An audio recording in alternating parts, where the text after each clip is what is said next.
எல்லோருக்கும் நமஸ்காரம். இன்றைக்கி வசந்த நவராத்திரியோட 3வது நாள். இன்றைக்கி நம்ம நகுலேஸ்வரியோட ஹோமம் தான் பண்ண போகிறோம். அதுக்கு முதல்ல நம்ம நகுலேஸ்வரியோட தன்மைகள், அவளோட சக்தியின் மகிமை, இதை நம்ம இந்த பதிவில் பார்க்க போகிறோம். நகுலேஸ்வரி அம்மன் பராசக்தியோட ஒரு சக்தி வடிவம். இந்த தெய்வம் குறிப்பாக ஸ்ரீவித்யா வழிபாட்டில் ஒரு மறைமுகமான சக்தியாக பார்க்கப்படுபவள்.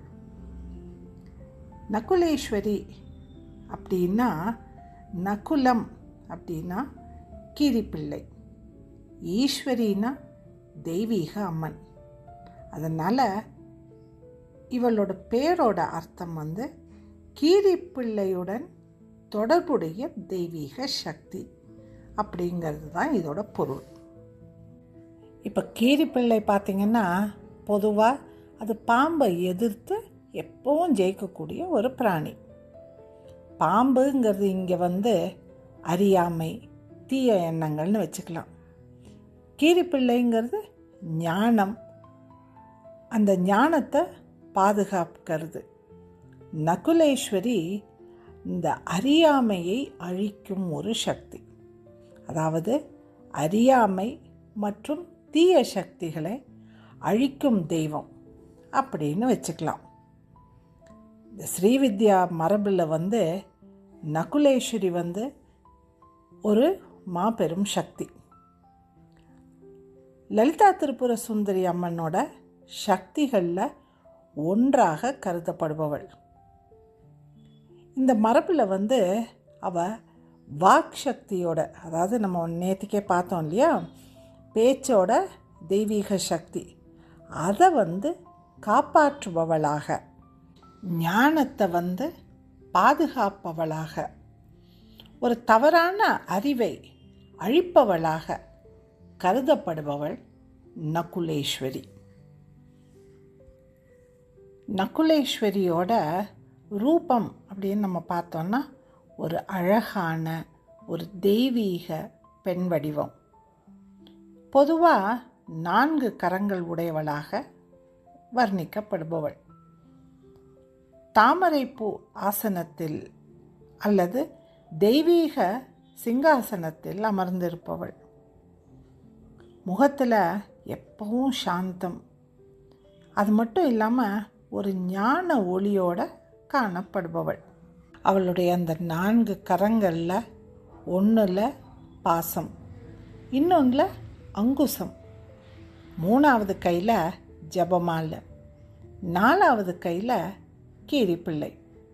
இதோட அர்த்தம் என்ன அப்படின்னா, பாசம் பக்தர்களை தெய்வத்துடன் இணைக்கும் சக்தி, அங்குசம் மனதை கட்டுப்படுத்தும் சக்தி, ஜபமாலை அது ஞானத்தின் சின்னம், கீரிப்பிள்ளை தீய சக்திகளை அழிக்கும் அடையாளம். சுருக்கமாக சொல்லணுன்னா, நகுலேஸ்வரி என்பவள் கீரிப்பிள்ளை சின்னத்துடன் இருக்கும் ஞான சக்தி வடிவமான தெய்வம். அவள் அறியாமை, தீய சக்திகள், தவறான அறிவு ஆகியவற்றை அழிக்கும் சக்தி. நகுலேஸ்வரி அம்மன் சரஸ்வதியோட ஒரு ரகசிய சக்தி வடிவம் அப்படின்னு கூட சொல்லலாம். சரஸ்வதிங்கிறவ ஒரு வெளிப்படையான ஒரு அறிவு, நகுலேஸ்வரிங்கிறவ அந்த அறிவை காக்கும் சக்தின்னு சொல்லலாம். அதாவது அறிவு கிடைப்பது மட்டும் ஒருத்தருக்கு போதாது, அந்த அறிவை சரியாக பயன்படுத்துகிற ஞானமும் வேண்டும். அந்த ஞானத்தை காக்கிற சக்தி தான் இந்த நகுலேஸ்வரி அம்மன். இப்போ அடுத்தது நம்ம ஸ்ரீ சக்கரத்தில் நகுலேஸ்வரி அம்மனோட பொசிஷனை பற்றி நம்ம இங்கே பார்க்கலாம். அதுக்கு முன்னாடி நம்ம இந்த ஸ்ரீ சக்கரம், இந்த 9 ஆவரணங்கள், அதை பற்றி நம்ம முதல்ல பார்க்கலாம். ஸ்ரீ சக்கரங்கிறது வந்து ஸ்ரீவித்யா மரபில் வந்து ரொம்ப ஒரு புனிதமான ஒரு இயந்திரம். இது வந்து முழு பிரபஞ்சத்தோட சக்தி அமைப்பை வந்து நமக்கு வந்து காட்டுற ஒரு இயந்திரம். இதில் வந்து 9 ஆவரணங்கள், அதாவது அடுக்குகள் வந்து இதில் இருக்குது. ஒவ்வொரு ஆவரணமும் ஒரு ஆன்மீக நிலையை குறிக்கும். வெளியிலிருந்து உள்ளே நம்ம போகிற போது ஒரு பக்தன் வந்து பராசக்தியோட மையத்தை அடையிறது ஒரு ஆன்மீக பயணம். அந்த ஆன்மீக பயணத்தை நமக்கு சொல்லி கொடுக்கறது, நமக்கு இந்த வழியை நம்ம எடுத்துக்கிறது தான் இந்த ஸ்ரீவித்யா மரபுங்கிறது. இந்த ஸ்ரீவித்யா யந்திரத்தில் வந்து நடுவில் இருக்கிறது லலிதா திரிபுர சுந்தரி. ஸோ அவளை அந்த முக்தியோட எல்லையை நம்ம அடையிறதுக்கான வழி வந்து இந்த 9 அடுக்குகளில் இருக்குது, அதாவது ஆவரணங்களில் இருக்குது. இப்போது இந்த 9 ஆவரணங்கள் என்னன்னு பார்க்கலாம். இதில் முதல் ஆவரணம் அப்படிங்கிறது வந்து திரைலோக மோகன சக்கரம். இது வந்து 3 உலகங்களையும் கவரும் சக்தி. இது வெளிப்புறம் வந்து சதுரமாக இருக்கும். உலக வாழ்க்கை, ஆசைகள், மாயை, இது எல்லாத்தையும் குறிக்கும். நம்மளோட ஆன்மீக பயணத்தோட முதல் அடுக்கு. நம்மளுடைய இந்த பயணத்தை இதிலேருந்து தான் தொடங்கணும். அடுத்த நிலை வந்து சர்வாச பரிபூரக சக்கரம். இங்கே வந்து எல்லா ஆசைகளையும் நிறைவேற்ற சக்தி இருக்கும். அதாவது மனிதர்களுடைய ஆசைகள், விருப்பங்கள், அதை எல்லாத்தையும் நிறைவேற்றக்கூடிய சக்திகள் வந்து இந்த 2வது அடுக்கில் இருப்பாங்க. 3வது நிலை வந்து சர்வ சங்கோபன சக்கரம். அதாவது சக்திகளை எல்லாம் இயக்கிற ஒரு நிலை. அதாவது நம்மளுடைய இந்த உள் உணர்வு சக்தி இருக்கு இல்லையா, அது வந்து விழிப்படைகிற ஒரு நிலை. அடுத்த 4வது நிலை வந்து சர்வ சௌபாகிய தாயக சக்கரம். அது எல்லா வளங்களையும் தரும் சக்தி. இந்த நிலையில் அவங்களோட பொசிஷனை நம்மளால் பார்க்க முடியும். அதாவது வாழ்க்கையோட வளம், நல்ல அதிர்ஷ்டம், இதெல்லாம் வந்து தரக்கூடிய சக்திகள் வந்து இந்த நிலையில் காணப்படுவாங்க.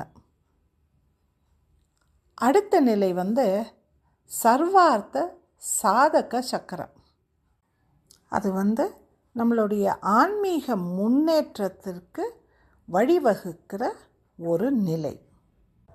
6வது நிலை அப்படின்னு பார்த்தா அது வந்து சர்வ ரக்ஷாகர சக்கரம். இது வந்து ஒரு பாதுகாப்பு தர்ற ஒரு சக்தி.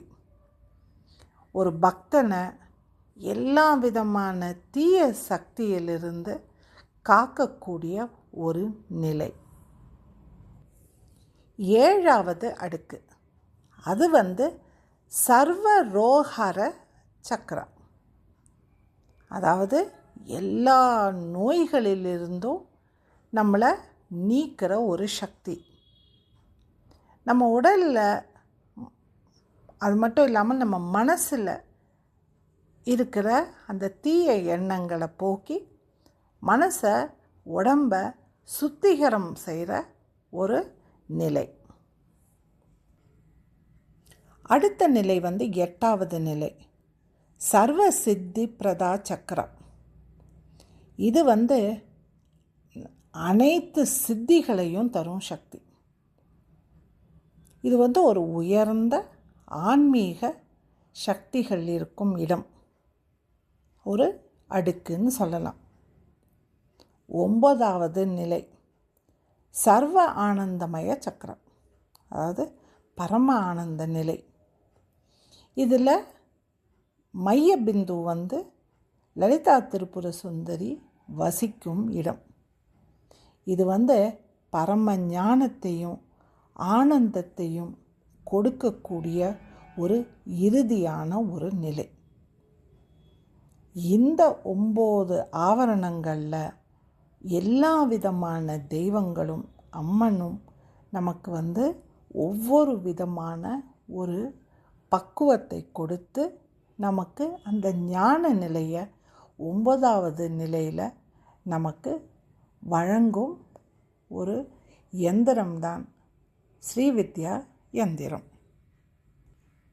இந்த ஸ்ரீசக்கர யந்திரத்தில் நகுலேஸ்வரி அம்மன் இருக்கிற இடம் வாக்தேவியோட கூட வசிக்கிற அந்த நிலை நம்மளுடைய இந்த ஆன்மீக ஆவரணங்களோட இருக்கிற ஒரு நிலை. அதாவது ஸ்ரீசக்கரத்தோட நடுப்பகுதி, அங்கே தான் ஆன்மீக வளர்ச்சி ஏற்படக்கூடிய ஒரு நிலை.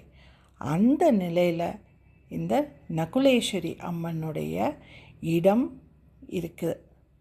அதனால் நம்ம நகுலேஸ்வரி அம்மனை வழிபடும்போது நம்மளோட இருக்கிற அந்த தீய எண்ணங்கள் கலைந்து நம்ம ஆன்மீக பயணத்துக்கு தயாராகி நம்ம வாக்தேவியோட உதவியோட அந்த நடு மைய பிந்துவான லலிதா திரிபுர சுந்தரியை அடையிற ஒரு நிலையை கொடுப்பவள் இந்த நகுலேஸ்வரி அம்மன். அவளோட ஹோமம்தான் இன்னைக்கு நவராத்திரியோட 3வது நாள் நம்ம அனுசரிக்கிறோம். நாளை மீண்டும் இன்னொரு அம்மனுடன் நாம் சந்திக்கலாம். நன்றி, வணக்கம்.